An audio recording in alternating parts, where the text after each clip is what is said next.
¿Qué tal, amigos y amigas de Iberoamérica? Es un verdadero placer saludarlos, estar con ustedes esta mitad de semana y por supuesto traerles toda la información de la región, y vaya si hay información. Pero antes saludo con mucho gusto a mi compañera Ana Cristina Olvera. Ana Cris, ¿cómo estás? Es un placer saludar. Así es, Omar, el placer es todo mío. Un día importante para nuestra región. La información está bastante contundente y agradecemos muchísimo a los compañeros y por supuesto a todo el auditorio que nos sintoniza en esta emisión de miércoles 24 de mayo de 2017. Vamos ahora sí a informar. Acompáñanos.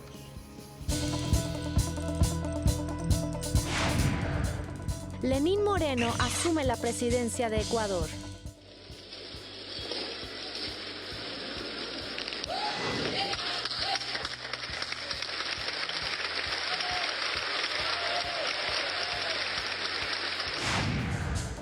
El Consejo Nacional Electoral de Venezuela aprueba los comicios para elegir a la Asamblea Constituyente. La Casa Blanca proyecta recortar $614 millones de apoyo a América Latina. En el espacio educativo y cultural iberoamericano hablaremos sobre la 20ª edición del Festival de Jazz desde Santa Fe, Argentina. Y en los deportes, ratifican condena de 21 meses de prisión para Lionel Messi. Este es su informativo, le tenemos la noticia al día. Lenín Moreno asumió oficialmente la presidencia de Ecuador para un periodo de 4 años. ¿Jura usted que cumplirá fielmente las funciones otorgadas por la Constitución de la República y la ley en calidad de presidente constitucional de la República del Ecuador? Sí, juro. Esto lo hizo ante la Asamblea Nacional de su país. El mandatario aseguró que continuará con la revolución ciudadana impulsada por su antecesor, Rafael Correa.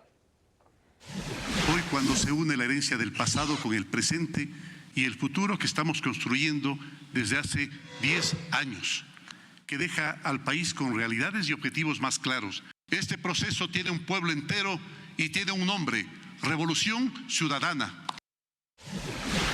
También se comprometió a combatir la corrupción, fomentar la equidad tributaria, impulsar una educación inclusiva y a mejorar la calidad de vida en el campo. También dijo que seguirá con el apoyo al proceso de paz en Colombia y promoverá el desarrollo de la región.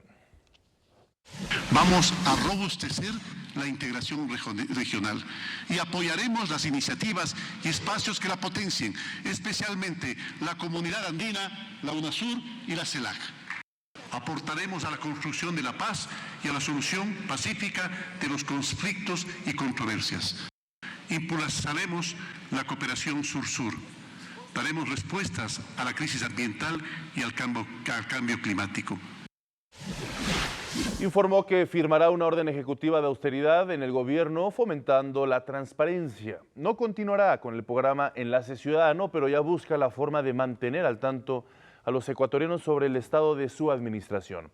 A esta ceremonia asistieron los presidentes de Argentina, Mauricio Macri, de Paraguay, Horacio Cartes, de Chile, Michelle Bachelet, de Colombia, Juan Manuel Santos, de Bolivia, Evo Morales, de Costa Rica, Luis Guillermo Solís, de Honduras, Juan Orlando Hernández, y de Guatemala, Jimmy Morales. También estuvo en este importante evento Rebeca Greenspan, secretaria general iberoamericana, así como los vicepresidentes de Cuba y El Salvador.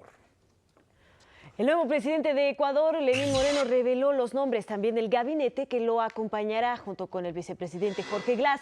Destacan los nombramientos de María Fernanda Espinosa como canciller, César Antonio Navas como ministro del Interior, Miguel Ángel Carvajal como ministro de Defensa, Fander Falconi como ministro de Educación y Pablo José Campana como ministro de Comercio Exterior. Además, Eduardo Enrique Mangas fue designado como secretario general de la presidencia y Verónica Elizabeth Artola será la gerente del Banco Central de Ecuador. Y por supuesto despedimos a Rafael Correa. Aquí les presentamos una breve crónica de lo que hizo este mandatario con la intención de generar una revolución ciudadana. Hace 10 años Rafael Correa inició su mandato en Ecuador. Jamás los defraudaré, no me defrauden ustedes. Hasta la victoria siempre, queridos hermanos y hermanas. Electo por primera vez en 2006, Rafael Correa ha sido uno de los presidentes más duraderos en el poder, además de ser el primero en la historia de Ecuador en ser reelecto 2 veces consecutivas. Jamás defraudaré a mis compatriotas. y consagraré todo mi esfuerzo con la ayuda de Dios y bajo las sombras libertarias de Bolívar y de Alfaro a luchar por mi país, por esa patria justa, altiva y soberana que todos soñamos y que todos merecemos. Durante su primer mandato, Rafael Correa promulgó una nueva Carta Magna, la Constitución de Montecristi de 2008, en la que se incluyen la función electoral así como la función de transparencia y control social. El primer gobierno de Correa se enfocó en las inversiones en infraestructura y proyectos de desarrollo social. Implementó nuevas políticas laborales para obligar a las empresas privadas y entidades gubernamentales a contratar trabajadores con algún tipo de discapacidad, esto con ayuda de su vicepresidente Lenín Moreno, quien se convertiría en su sucesor. Correa fue reelecto en 2009 e inició su segundo periodo presidencial el 10 de agosto de ese año, el día del bicentenario de la independencia ecuatoriana. En este lapso, bajo la nueva Constitución de Montecristi, creó nuevos ministerios. Además, otorgó a los distintos poderes de gobierno mayor autonomía. La producción y la industria se convirtieron en un sector estratégico para Ecuador, promoviendo a las empresas nacionales, lo que generó un crecimiento de 6% en la inversión extranjera del país. Pero no todo fue terso. En septiembre de 2010 se produjo una crisis política tras la aprobación de la Ley de Servicio Público, que presuntamente afectaba a los policías, quienes iniciaron una huelga. Al entablar un diálogo con los uniformados, el mandatario fue agredido con gas lacrimógeno y resultó lesionado de una rodilla. Quieren matar al presidente. ¡Aquí está! ¡Mátenlo si le dan! ¡Mátenlo si tienen poder! ¡Mátenlo si tienen valor! En vez de estar en la muchedumbre, cobardemente escondido. Tras superar lo que calificó como un fallido intento de golpe de Estado, el 7 de mayo de 2011 se realizó un referéndum y una consulta ciudadana para realizar reformas en sectores como el judicial y el de seguridad. En los comicios presidenciales de febrero de 2013, Rafael Correa fue electo por tercera ocasión consecutiva, iniciando su tercer mandato el 24 de mayo de ese año. Lograremos el país, la patria grande que soñaron nuestros próceres y por la que lucha día a día nuestra revolución ciudadana. Uno de los mayores retos que enfrentó Correa durante su tercer periodo fue el terremoto de 7.8 grados Richter que azotó a Ecuador el 16 de abril del año pasado. Destruyó las provincias de Manabí y Esmeraldas, dejando más de 600 muertos. Hemos sufrido la tragedia más grande de los últimos 67 años. El país ha sido declarado en estado de excepción. Todo el país está movilizado para atender esta emergencia. Por otra parte, uno de sus más recientes logros fue la firma de un acuerdo comercial con la Unión Europea en noviembre de 2016. Tras 10 años de mandato ininterrumpido, Rafael Correa pasará a la historia como uno de los presidentes más icónicos que ha existido en América Latina. En apenas una década hemos logrado transformar irreversiblemente la patria. Mil gracias a todas y a todos.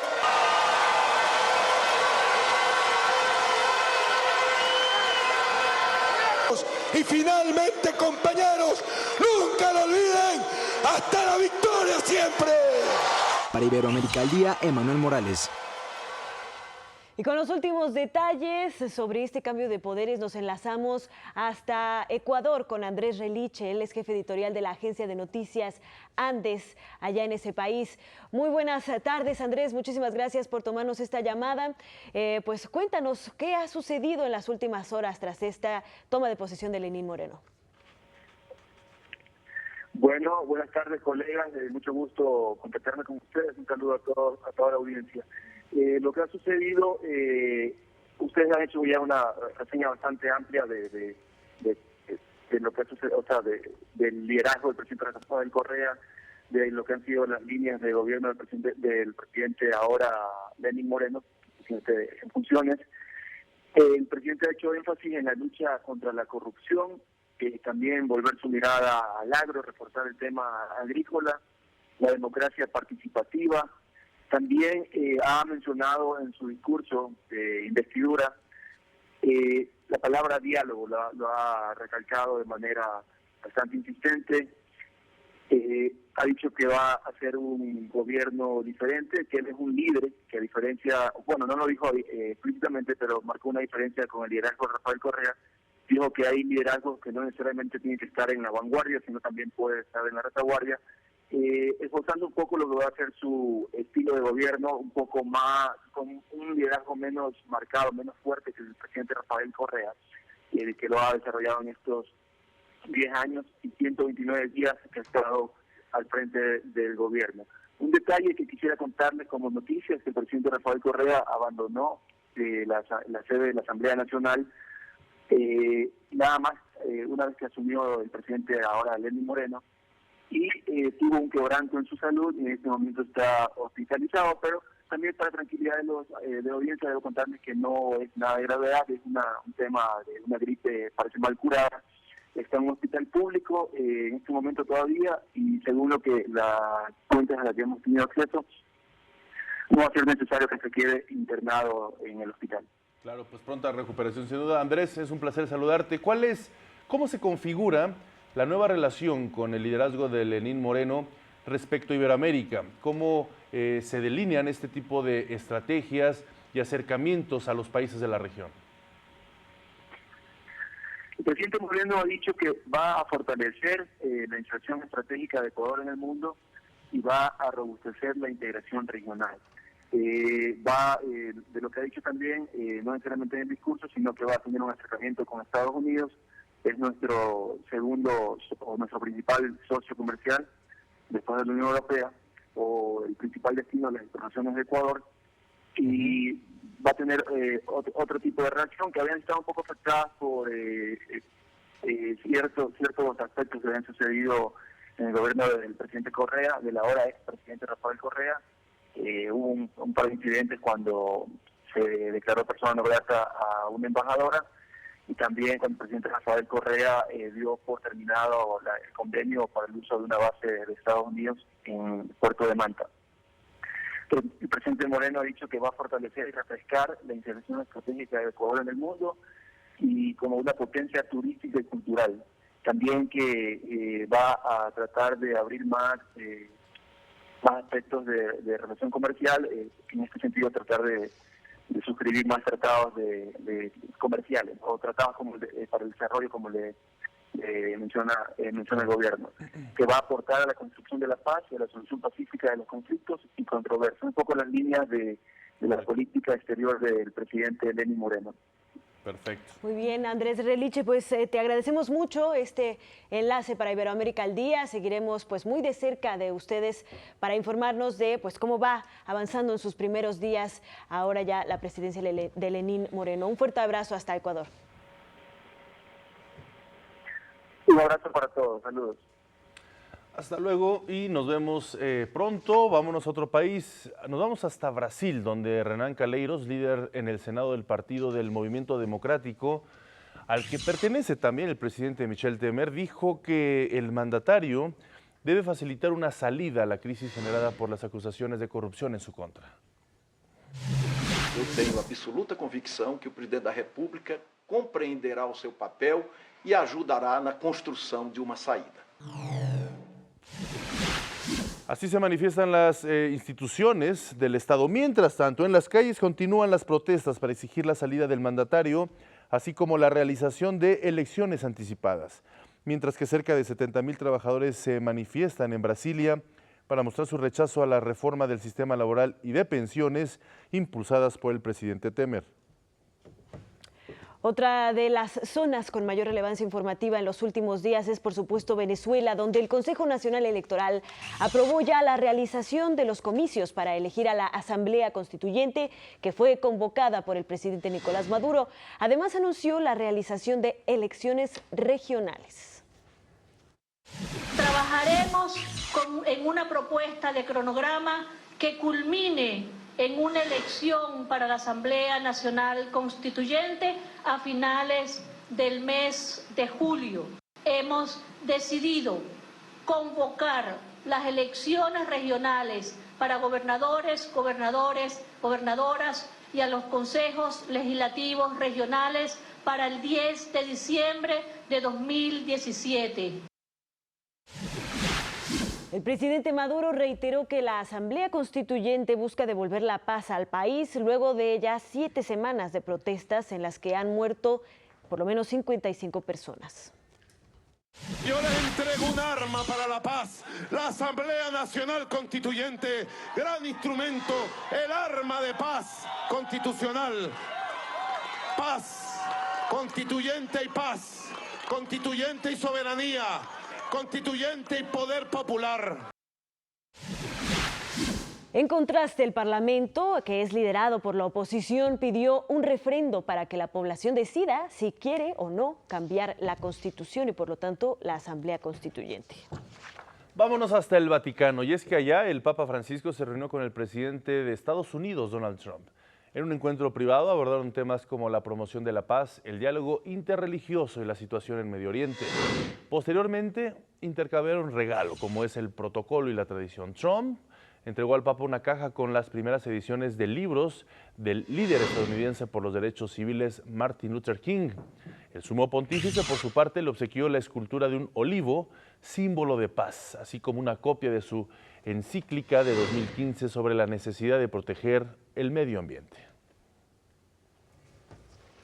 Y en Estados Unidos, la Casa Blanca presentó al Congreso su proyecto de presupuesto para el año fiscal 2018.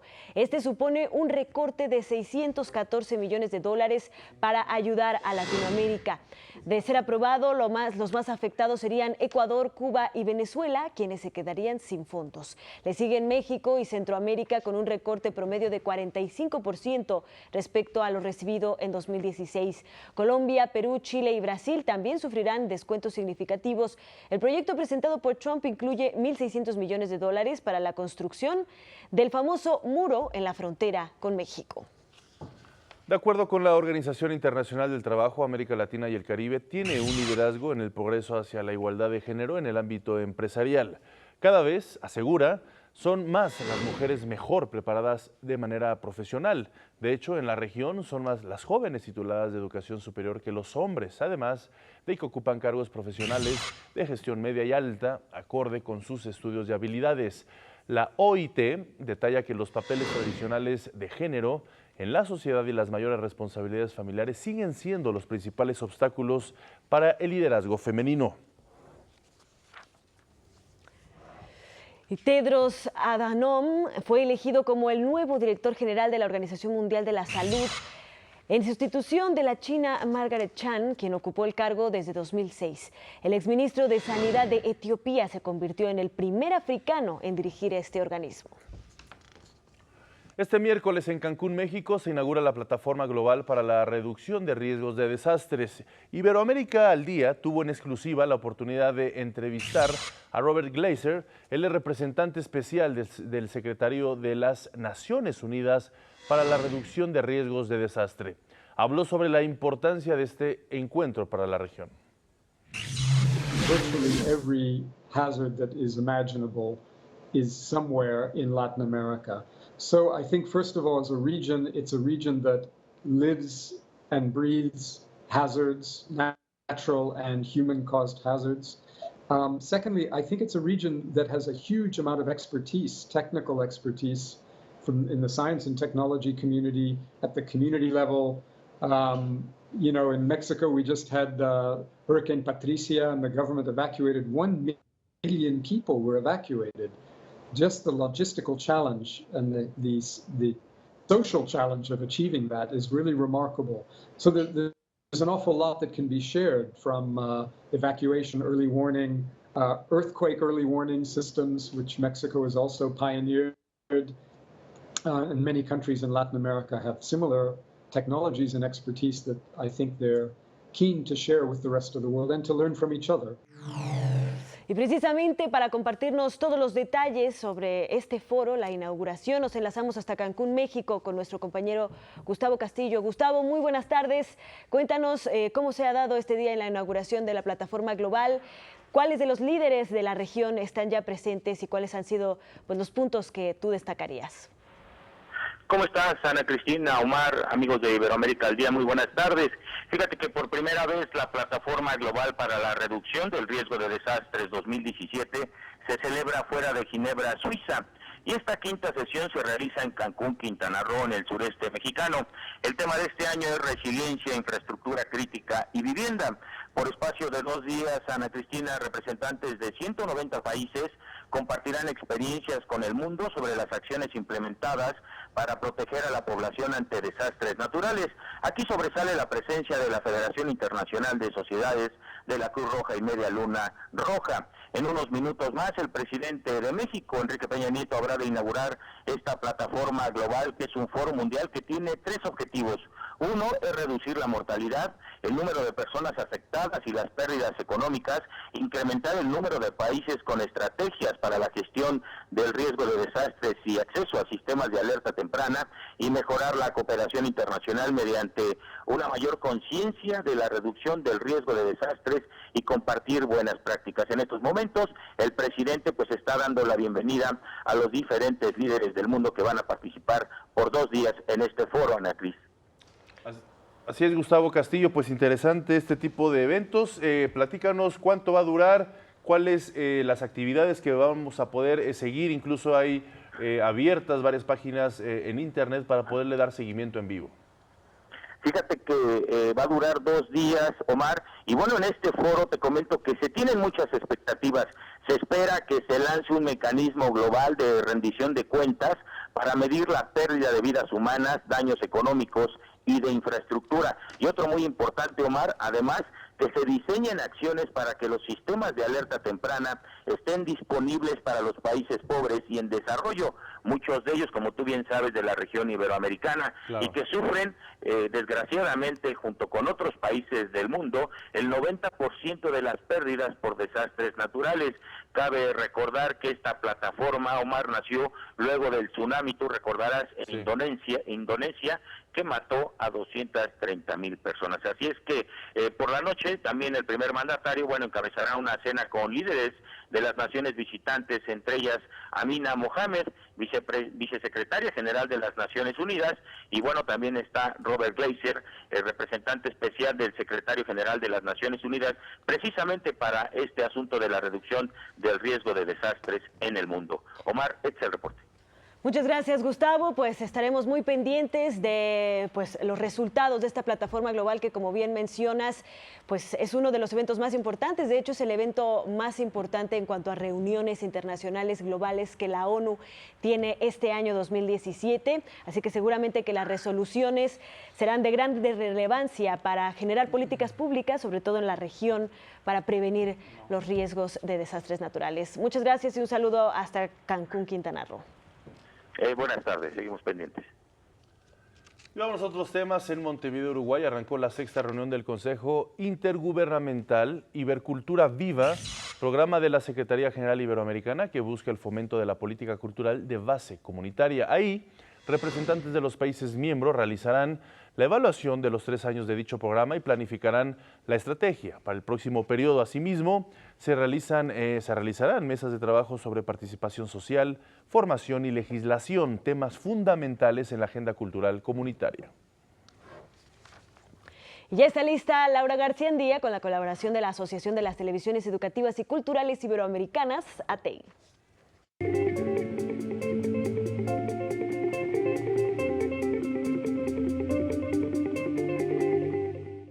Amigos de Iberoamérica, los saludo con mucho gusto. Y bueno, el jazz fue parte importante de la época posterior al fin de la Primera Guerra Mundial en Argentina.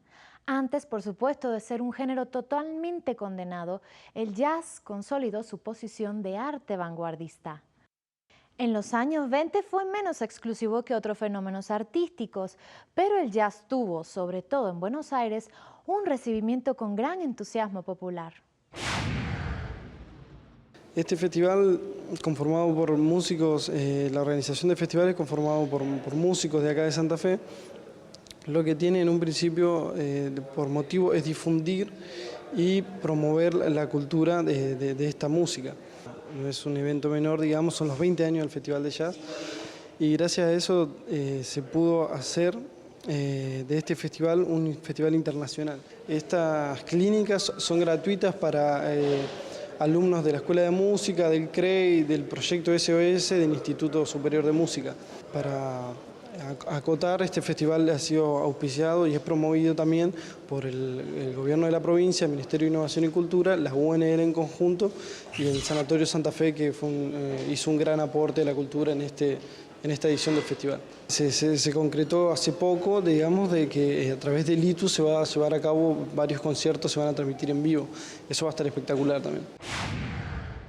Paquito de Rivera, Jeff Garner Trío y Francisco Fattoruso fueron parte de la 20ª edición del Festival de Jazz de Santa Fe, que también fue organizado por Santa Fe Jazz Ensemble, el gobierno de la provincia de Santa Fe, la Universidad Nacional Litoral, junto con el gobierno de la ciudad.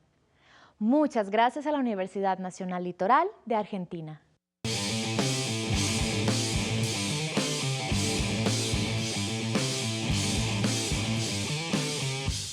Amigos de Iberoamérica al Día, muy buenas tardes, buenas noches. Vamos con la información deportiva. El Tribunal Supremo de España desechó el recurso de apelación del astro argentino Lionel Messi y ratificó la condena de la audiencia que le puso el pasado mes de julio a la Pulga de 21 meses de prisión. El alto tribunal consideró que el lío es culpable de 3 delitos fiscales con los que defraudó 4.1 millones de euros durante los ejercicios fiscales del 2007 al 2009. Además, deberá pagar una multa de 1.5 millones, en tanto que su padre 1.300.000 euros, y por ser una pena menor a 2 años, la sanción económica sustituye a la estancia en prisión. Es decir, todo indica que Lionel Messi y su padre lo van a cumplir fuera de cárcel. Se definieron algunos boletos para los octavos de final de la Copa Libertadores. En el grupo 7, Chapecoense derrotó a Zulia 2-1. Desafortunadamente para los brasileños la victoria no fue suficiente, ya que con la victoria de Lanús 1-0 ante Nacional quedaron eliminados, y los que avanzan a octavos son los Bolsos y Granates. En el grupo 2, Santos no tuvo problemas para mantenerse en la cima al golear 4-0 al ya eliminado Sporting Cristal. Por su parte,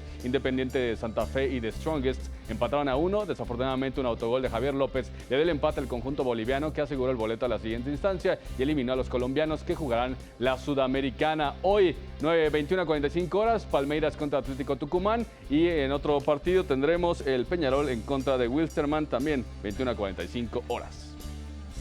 En la segunda jornada del grupo C del Mundial Sub-20, Costa Rica y Portugal igualaron a un gol, con lo que ambas escuadras perdieron toda posibilidad de conquistar la primera posición del sector y dejaron en veremos su clasificación a los octavos de final con un punto de 6 posible. En el de Uruguay sumó su segunda victoria consecutiva al vencer 2-0 a Japón y amarró el pasaporte a la siguiente ronda. Y les comento por último que el premio Princesa de Asturias fue otorgado este día para los All Blacks, el equipo de rugby de Nueva Zelanda. Hasta aquí la información. Omar, Ana Cristina, regreso con ustedes.